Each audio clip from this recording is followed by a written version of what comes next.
ሰላም ሰላም ቤተሰቦች እንዴት ናችሁ? ደህና ናችሁ? እንኳን ወደዚህ ዩቲዩብ በሰላም መጣችሁ እያልን እንደተለመደው ሰብስክራይብ እንድታደርጉ እየጠየቅን ለእናንተ ይሆናል ያስተምራል ብለን ያሰብናቸው አዳዲስ ቪዲዮዎች ደግሞ ሰብሰብ አድርገን መጥተናል በድጋሚ። አየሩ ግን እንዴት እያደረጋችሁ ነው? ባይዘው ተመልካቾቻችን አየሩ በጣም ደመናማ ነው፣ ቀዝቃዛ ነው፣ ብርድ ነው። እስቲ እናንተ እንዴት እያደረጋችሁ ነው? ክረምቱ ኮሜንት ላይ ጻፉ። ኮሜንት ላይ እኛ ጋር በጣም ቀዝቅዟል። ዝናቡ በደንብ እየጣለ ነው። ይሁን ወቅቱ ነው፣ ክረምት ነው። ወደ ተዘጋጀው ቪዲዮ እናልፋለን። እናንተ ሰብስክራይብ ላይክ ማድረጋችሁ እንዳትረሱ። ባልሽ ማለት ነው ሳይነግርሽ ሳትዘጋጂ ምን ሰዓት ጓደኞቹን ሰብስቦ ምሳ ሰዓት መጣ አይደል? አንቺ ጓዳ ትገቢና የቀረችው ጉርስ አድርገሽ አንዴ መጣ ብለሻቸው ተወጫለሽ። ኬት ይመጣል? ድንገት የሚበላ የሚጠጣ ኬት ይመጣል? ማጂክ እንድትሰሪ እኮ ነው የሚጠብቁት። ቀይ ወጥ፣ ምስር፣ ሽሮ፣ እዚህ ጋር እንጀራ ታሪክ ነው፣ ዳቦ፣ ጠላ ሁላ ቢኖር ደስ ይላቸዋል ማለት ነው። አይደረግም እንደዛ። ድንገት ሲመጣ ደስ የሚለው ቤት ድንገት ሲመጣ ደስ የሚለው ሀብት ገንዘብ ምናምን ነው። ድንገት ሲመጣ ደስ የሚለው እኔ ውሃ ራሱ ድንገት ቀርቶ መስጠት አይመጣልኝ። ደውሉ ድንገት ሰው ቤት ዘው ተብሎ አይመጣም።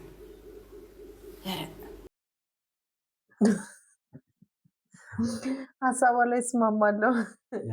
በእርግጥ ትክክል ነች። አዎ ግን ሰው እንዴት እንደሚመጣ ቤት አታውቀው። አሁን ላይ ኖርማሊ ሰውም ብዙ ጊዜ ድንገት አይመጣም፣ ለምዷል። አዎ ደውሎ ጠይቆ ያላቸው ላይኖር ይችላል። እንደው ሌላ ነገር ሳይሆን የምግቡ የመጠጥ ጉዳይ ብቻ ሳይሆን ሰው በስራ ጉዳይ ከቤት ውጭ ሊወጣ ይችላል። አዎ ደውሎ ጠይቁ ነው። ያው ከመጡም እንዳለችው ገባ ብለህ የቀረውን ምግብ ጎረስ አድርገህ ባሎች በእርግጥ ይሄን ነገር ብዙም አይረዱትም ይመስለኛል እና ብዙ ሚስቶች ያማራሉ በዚህ ጉዳይ ላይ ማለት ነው። አዎ እነሱ ከውጭ ስለሆነ የሚገቡት ቤት ውስጥ ይኖራል ብለው ነው የሚያስቡት። ገብተዋል ሲገቡ ብዙ ነገር ተሳክሎ ተሟልቶ ምናምን ስለሚጠብቃቸው ሁሌ እንደዛ ነው የሚመስላቸው። ግን አንተ ደግሞ አጋጣሚ የሆነ ነገር ስትሰራ ትቆይና ምግብ መስራት ላይ መች ይችላል ምናምን እና ሁሉ አንዳንድ ጊዜ ሁሉ ነገር አይሞላም። በቃ ገብቷል። አንዱን ስትለው ምናምን እና ምክሩ በጣም ምርጥ ምክር ነው። ግን ያስቃልም ደግሞ ዘወይ ግን ሀሳቧን የገለጸችበት መንገድ በጣም ያዝናናል። ጀስት ፖይንት ኢዝ አንዳንድ ጊዜ እንግዳ ጨምረህ ባልየው እንግዳ ምናምን አብሮ ወደ ቤት የሚመጣ ከሆነ ቀድመ ደውሎ ማሳወቅ ማይመች እኮ ሊሆን ይችላል። አይ ምንም የለም ስለዚህ እንግዳ ይዘህ አትምጣ ትለውና እሱ ግን ማለት ያለበት አይ ቤት የለችም ነው የሚለው። ቤት ባዶ ነው ምናምን አይደለም የሚለው። ካልሆነ ጎራርሳው ልትወጣ ነው ወጣ ብላለች የለችም። ስለዚህ እሷ ከሌለ ደግሞ ቤት ይደብረናል። ስለዚህ ውጭ ላይ ካፌ ሻይ ቡና እያልን እንጫወት። በጣም አሪፍ ነው። እንደዚህ ነው እየሽ አንደኛ ሰራተኛ የሌላቸው ሰዎች ደግሞ አሉ። እዛ አንዳንድ ጊዜ ያው ሲሰሩ ጊዜው ምናምን አይበቃቸውም እና ሁሉን አሟልተህ ላይሆን ይችላል የምንጠብቀው። ይህ ጥያቄ የብዙ ሰዎች ጥያቄ ሊሆን ይችላል እና እስኪ ራሳችን ጠይቅ። ባሎች፣ ወንዶች እንዴት ነው ሰውን ኢንቫይት ስናደርግ ድንገት ነው ፕሮግራም ቤዝድ የሆነ ነገር ነው? እስኪ አስክ እናደርግ። እንግዲህ ቤተሰቦች ሰሞኑ በጣም የሚያሳዝን እና ጭካኔ የተሞላበት ድርጊት አንዲት ግለሰብ ጓደኛዋ ረጅም ጊዜ ጓደኛ ያው በቅርብ ሰው እንግዲህ ነው ብዙ ጊዜ ጉዳት ቢደርስ ኦፍኮርስ በቅርብ ሰው ነው ይታወቃል። የዚች ደግሞ በጣም የሚገርሙ ነገር ረጅም ጊዜ ጓደኛሞች ሆነው ቆይቶ እሷን ለመግደል ፕላን ያደረጉበት መንገድ ብዙዎች ያሳዝኗል። ያው ጉዳይ አሁንም ያው ኦልሬዲ በህግ ስር ስለሆነ ህግ እየተከታተለው ጉዳዩ ገና እልባት ያላገኘ ስለሆነ ብዙዎች በቁጥጥር ስር እንደዋሉ እየተነገረ ነው። ከዚህ ጋር ተያይዞ ያው ተጨማሪ ዜና ስላለ ሰው የተመለከተ ነገር ነው የምናቀርብላችሁ። ያው እንግዲህ አንተ እንዳልከው የታዋቂዋ ሚስ ወርልድ ኢትዮጵያ ላይ የምትሳተፈው እህት ናት እንግዲህ አደጋው የደረሰባት። በጣም ነው የሚያሳዝነው።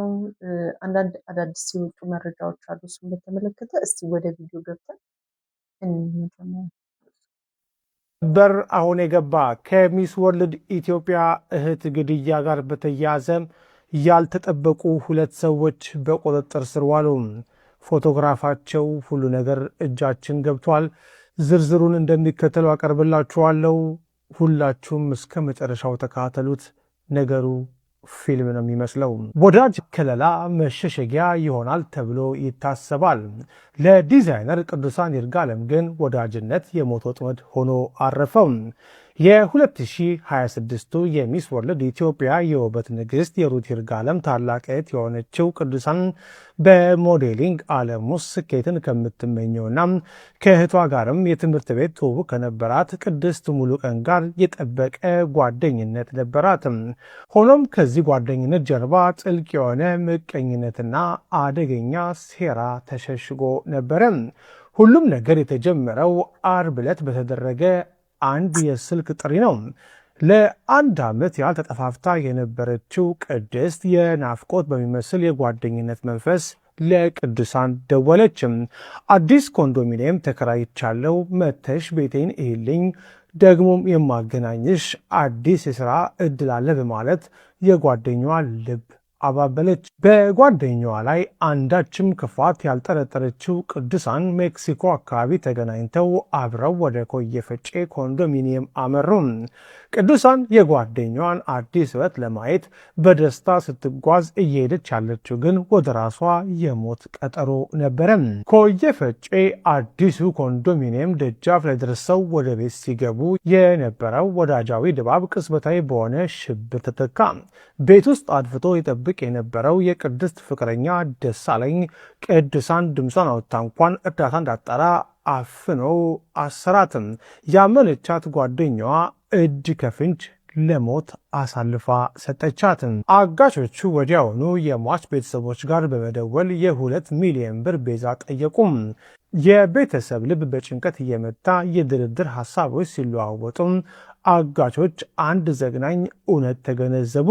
የጠየቁትን ገንዘብ ቢያገኙ እንኳን ሟች በቅርበት ስለምታውቃቸው ነገ ሚስጥራቸውን አሳልፋ እንደምትሰጣቸው አሰቡ። ፍርሃትና ምቀኝነት ያደነደነው ልባቸው እዚያው አርብ ዕለት ጭካኔ የተሞላበት ውሳኔ ላይ ደረሰ። የቅዱሳንን ሕይወት በአሰቃቂ ሁኔታ አጠፉ።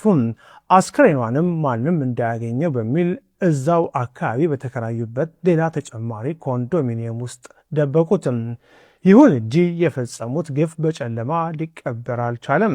ፖሊስ ባደረገው አፋጣኝና የተቀናጀ ክትትል ዋነኛ ተጠርጣሪዋ ቅድስት አዲስ አበባ ከተማ ውስጥ ጎተራ አካባቢ በቁጥጥር ስር ዋለች። የወንጀሉ ተባባሪ ተብሎ የተጠረጠረው ደሳለኝ ደግሞ ሁኔታው ሲከፋበት ለማምለጥ ሞክሮ አዳማ ከተማ ውስጥ ተደብቆ እያለ በፖሊስ መረብ ውስጥ ወደቀ። በአጠቃላይ ከጉዳዩ ጋር በተያያዙ 8 ሰዎች ለታሰሩ ዘሀበሻ ሰምቷል። ዋነኛ ጠርጣሪዎቹም ወንጀሉን መፈጸማቸውን አምነው እንዴት እንዳከናወኑት በቦታው ተገኝተው ለፖሊስ አሳይተዋል ወይም መርተዋል። ይህ ክስተት የ2026ቷን የውበት ንግሥት ሩትን ብቻ ሳይሆን መላው ማህበረሰብ በሐዘንና በስጋት ውስጥ ጥሏል።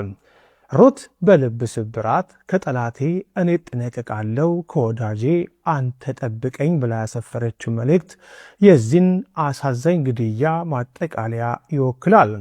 ጠላት ፊቱን አውቆ ሲመጣ፣ ክህደት ግን በወዳጅ ፈገግታ ታጅቦ ይመጣል።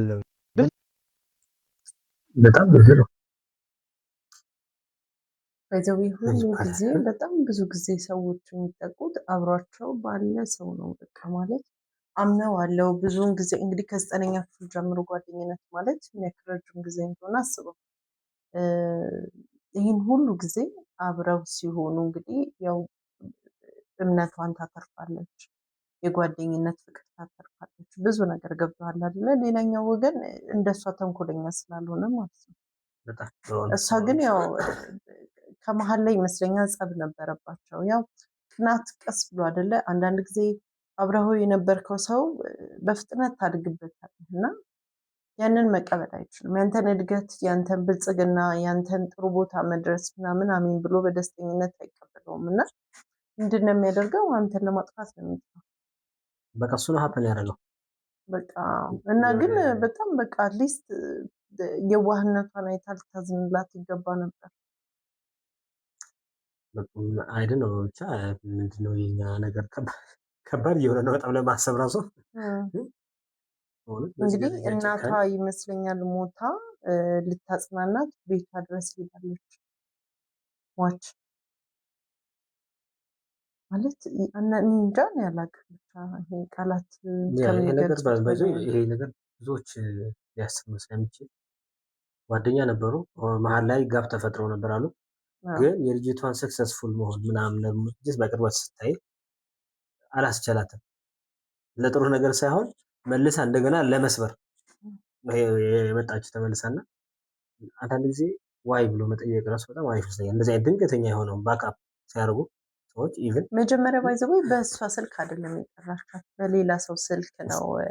ቢሆንም ግን ስሮቿን ትሸጣለች እና እንደውም የባሰ ነው የሚያጠራጥር ለመግዛት እና ብጠራሽ ኖሮ አትመጭልኝ ደግሞ አለኩ ትናንትና ያሳለፍከው ደግሞ የፍቅር ህይወት አለ ገብቶሃል? የጓደኝነት ህይወት 9ኛ ክፍል ማለት ሃይ ስኩል ላይ በጣም በቃ ንጹህ ፍቅር ንጹህ ምናምን ያለበት ጊዜ ነው እና እሱን ጊዜህን ታስታውሳለህ። አንዳንድ ጊዜ ብዙዎቻችን የዋህ የምንሆንበት ነጥብ እሱ ይመስለኛል። ኦፍኮርስ ያልክ ነው። ግን አንዳንድ ጊዜ ምንድን ነው የሆነ ችግር ውስጥ ነበሩ፣ ተጣልተዋል። አሁን ኖርማሊ ያው አሁን ነገሩ ሀፕን ስላደረገው ነው ይህን ሀሳብ እያሰብን ያለ ነው።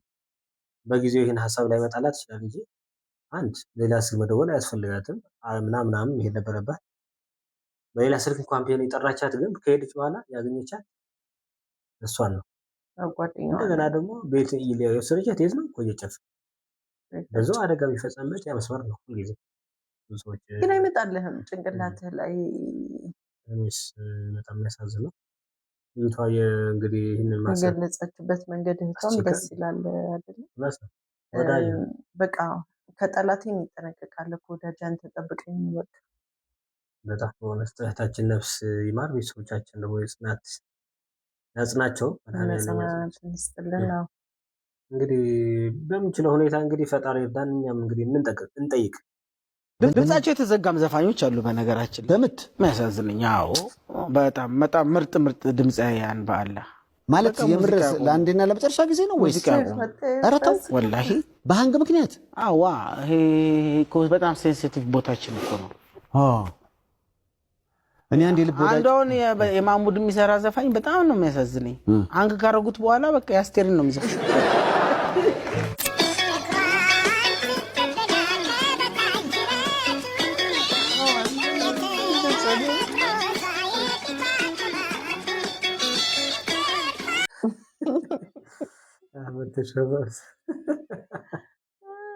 በጣም ቀጥኖ ሲላስበ እንደዚህ አይነት ነው።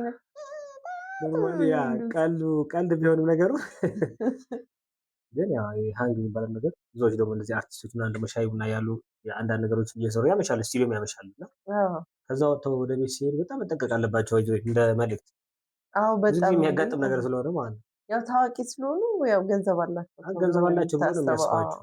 ብዙዎች አሁን ገንዘብ ላይኖራቸው ይችላል። ገና በስራ ላይ ያለ ሊሆን ይችላል። ለምሳሌ ገና ሊወጣ ብዙ ብር እያፈሰሱበት ያለው ስራ ሊሆን ይችላል። ተበድሮም ኢንቨስት የሚያደርጉበት ሁኔታ ነው ያለው ስራቸው ለማውጣት ማለት ነው። ግን ብዙ ጊዜ ስቱዲዮ ደግሞ ቀን አይደለም የሚሰሩት፣ በብዛት ምሽት ላይ ሌሊት ላይ ነው የሚሰሩት እና በዚህ አይነት የሚታወቀው ሲሉ ብዙ ጊዜ አደጋ እንደዚህ ሃንግ እሱ እንደገለጸ የአስቴር አወቀን ዘፋኝ እንዳይሆን ሰው ከማሙድ ወደ አስቴር አወቀ በጣም ከባድ ነው። እንግዲህ በጣም ወፍራም ድምፅ ተጠንቀቁ ነው መልእክታችን። እንግዲህ በኢቢኤስ ቴሌቪዥን የሚዘጋጀው እንተዋወቃለን ወይ የተሰኘ ፕሮግራም አዝናኝ ፕሮግራም ላይ ብዙ ጥንዶች እየታደሙ አንዳንድ ነገሮች እንተዋወቃለን ወይ የሚያሰኙ ጥያቄዎች እንደሚጠየቅ ይታወቃል። ብዙዎች የሚተዋወቁ የሚመስላቸው ሰዎች እዛ ቦታ ላይ ሲገቡ አይተዋወቁም። ብዙ ጊዜ ጥንዶች ናቸው፣ ባልና ሚስቶች ናቸው፣ አብረው አመታት የኖሩ ናቸው። ግን አንዳንድ ጥቃቅን ነገሮች ስለሆነ ጥያቄዎች ሀፕን የሚያደርጉት ብዙ ጊዜ ማታረጋቸው ነገሮች ናቸው። በዲፎልት የምትኖሪያቸው በህይወትሽ ላይ ዲፎልት የሆኑ ነገሮች ናቸው እና በጥያቄ መልክ ሲመጡ ብዙዎች ማይንድ አያደርጓቸው እና ይሄን ነገር ያየ ልጅ ነው ወንድማችን ይሄ ሽልማትማ በፍጹም ሊያመልጠን አይገባም ብሎ በማሰብ ገብቷል። ከዛ ሚስጥር ተያዘበት። ቺት ለማድረግ ሲሞክር እጅ ከፊት ተይዟል። ካሜራ እኮ አለ ረስቶታል። ማይክ አስሯል እንጂ እዚህ ጋር ማለት ተቀርጾ የሚቀርብ ማለት አስዩም ተቀርጾ የሚቀርብ ነገር ከሆነ ካሜራ አለ። እንዴት እንዳስብ ስቱዲዮ ላይ ካሜራ አለ ኖርማል። እንደገና ማይክ ያደርግላችኋል ምናምን ቢሸኳሸኩም ድምጽ ይቀንሳል እንጂ ይገባል። ይሄን አለማወቅ ግን ያው በእውነት ልጁ በማይረባ ነገር ለትዝብት አለው። እስኪ ሱፍ ቪዲዮ እንየው።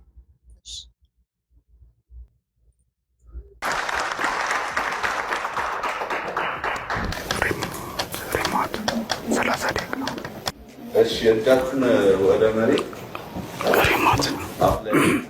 እሺ ሚስቶች እንኳን ደህና መጣችሁ። እንኳን ደህና መጣችሁ። ወደ ጥያቄያችን እንግባና ሚስትህ እቤት ውስጥ በብዛት የሚጠፋባት እቃ ምንድን ነው ብለን የጠየቅን።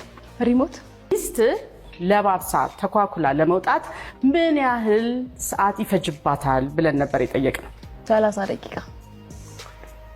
ሚስትህ ከጋብቻ በፊት ለመጀመሪያ ጊዜ ያስተዋወቀችህ ማንን ነው ብለን ነበር የጠየቅን። መሲ። ትንሽ ናት። ጓደኛዬ። አሁን ወደ ውጤቱ እንሄዳለን ማለት ነው። አሜን እና በለጠ 30 ነጥብ አምጥተዋል። አጫዋችና ፍቃዱ 25 ነጥብ አምጥተዋል። ትዕግስትና መክብብ ደግሞ 15 ነጥብ አምጥተዋል። ግን በመግቢያችን ላይ ምን ብለን ነበረ? ምንም አይነት በእጅም በድምፅም ምንም አይነት ምልክት ማሳየት አይቻልም ብለን ነበር አይደል? በለጠ አሜን እንደገባች ቁጭ ስትል ሪሞት 30 ብለህ ስትናገር የድምፅና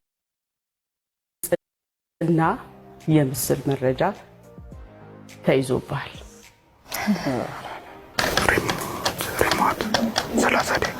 እንግዲህ እንዳያችሁት ነግሮታል። በቃ ሙሉን ይነገራል። ነግሯታል። መልሶች ባጭር ሪሞት 30 ደቂቃ እና መሲ ያላት ብለው ሼር አረጋት። እንደው መጀመሪያ በማስጠንቀቂያ አብርሃም ይነግሯቸዋል። መናገር ክልክል እንደሆነ ምናምን ይነግሯቸዋል። ወንድማችን ግን አልገባው። ከዛ ደግሞ የገረመኝ እንደ ጀግና እንዲህ ስትል ውዲድ አይነት ነገር ሲያወራ ማለት ነው። እኔ እኮ አልቻልም ነገር በቃ እኮ በዚህ እኮ ይጓረር ነበር ሰፈር ውስጥ ሄደው ምናምን ነገር ዊን አረገ ምናምን ብለው እኛ እኮ እንተዋወቃለን ነገር። ይሄ ልክ አይደለም። እሺ እርግጠኛ ነኝ ያስወጣው መሰለኝ። ከዛ በኋላ አቋረ ዲስኳሊፋይድ። ቤተሰቦች ከቅርብ ጊዜ ወዲህ ፕራንክ ተብሎ የሚሰሩ ቪዲዮዎች በጣም ከልክ በላይ እና ብዙ ባለፈው እንግዲህ የናቲ ባርበር የተሰኘው ራስ ናቲ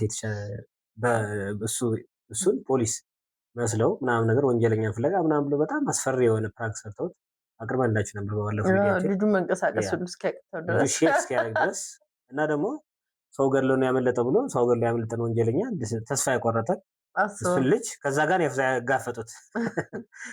ላይፈራ አይችልም እንደዚህ አይነት ሰው ጋር ሰው ገድሎ ሄደ ሰው ያለመያዝ ብሎ ሌላ ሰው ሊገድል ይችላል።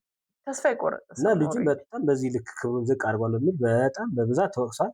በድጋሚ እንደውም አግኝተውት ልጁን ይቅርታ ጠይቀውታል። ባይዘው ሌላ ከአዶናይ ጋር ባይዘው ሰርተዋል ቪዲዮ እና ይሄ ልክ እንዳልሆነ ምናምን ግን አሁንም ያው እንደዚህ አይነት ሌላ ለየት ያለ ፕራንክ ነው። እስኪ እንየውና ገምግሙት እስኪ።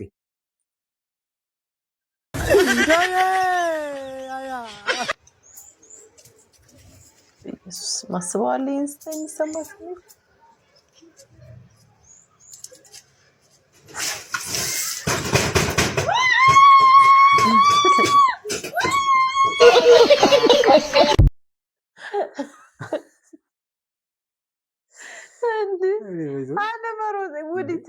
አለመሮጧ ነገሩ በጣም ነው የሚያስደነግጠው። ራሷ ደገፍ አድርጋው ነበርና ዋናው ልትደፋበት ብላ ለቀቅ ስታርጉ ተገጠመ። ብታንኳኳ ማን ይወጣ በዚች ሰከንድ ውስጥ ማን ይድረስ? ቢመጡም በቀዳዳ አይተው ነው የሚመለሱት ሲያዩት እብዱን። በጣም የሚገርም ነገር ግን ማለት እኔ ከዚህ ጋር ማውራት የምፈልገው ፖይንት ብሎ እንደዚሁ ነው። እብድ መስሎ ትልቅ ዱላ ይዘው እንዴ ሊመታሽ እንዲህ እያለ ማለት በዚህ ሁኔታ ላይፈራ የሚችል ሰው ይኖራል? አይችልም። እና እንትን ታረጋለህ፣ ይሄ ወዲያው የሆነ ነገር ታረጋለህ። ይሄ ፍላይት ኦር ፋይት ሆርሞን ነው የሚባለው። ሪአክት ታርጋለሽ። እሳትም ተወረውሩበታለች። ስለዚህ እንዴት ነው እነዚህ ፕራንክ ተብሎ የሚሰሩ ስራዎች በጣም እየገረመኝ ነው። እዛው ውሃውን ከደፋቸው በኋላ ምንም የምታደርገው ነገር ስላጣች ለመከላከል ቢያንስ ዱላ አንዴ እንኳን ማስታጠቢያውን ከሰበረው በኋላ እኔ ላይ ወረድ ብላ ነው ፍራንኮች የሆነ ብቻ የሆነ ኮንተንት ያው በሽተኛ ሰው ሊኖር ይችላል። በጣም ብዙ ስኳር ያለበት ደም ግፊት ያለበት ሰው ሊገጥማቸው ይችላል። መንገድ ላይ ደንግጦ ቱቦ ውስጥ ሊወድቅ ይችላል። ትልቅ አደጋ ሀፕን ሊያደርግ ይችላል ማለት ነው። ሳቅ ብቻ ላይሆን ይችላል ውጤቱ ማለት ነው። እና የምንሰራቸው ፍራንኮች አንዳንድ ፍራንክ የሚሰሩ ሰዎች እንደሚያስጠይቀን ቢያስቡበት የሆነ አንዴ በፍራንክ የተነሳ የሞተ ሰው አለ ውጭ ላይ አይቻለሁ። በሽጉጥ የመጣው አሁን መኪና የተገጨቻለች በፍራንክ ከቤት በባለቤቷ ደንግጣ ወጣ ከቤት መንገድ ተሻገር የተገጨች አውቃለሁ። እና ፕራንክ ስንሰራ አንዳንድ ጊዜ ማሰብ ይኖርብናል። አሁን እኮ መፍለጥ መከትከት ፍራንክ የተባለ ሁሉ መወጋት ምናምን ብቻ ሆነ እኮ። እንግዲህ ተመልካቾቻችን ለዛሬ የነበረን ቪዲዮ ይሄን ይመስል ነበር። እናንተን ያዝናናሉ፣ ሀሳብ አስተያየታቸውን ያሰጣሉ ብለን ያሰብናቸውን ቪዲዮዎች ሰብሰብ አድርገን ይዘን መጥተን ነበር። እንደተለመደ ሁሌ እንደምታደርጉት ዩቲዩብ ቻናላችን ሳብስክራይብ አድርጉ፣ ቪዲዮቻችን ደግሞ ላይክ አድርጉልን። በቀጣይ በምርጥ ቪዲዮ እስከምንገናኝ ድረስ ባይ ባይ ባይ።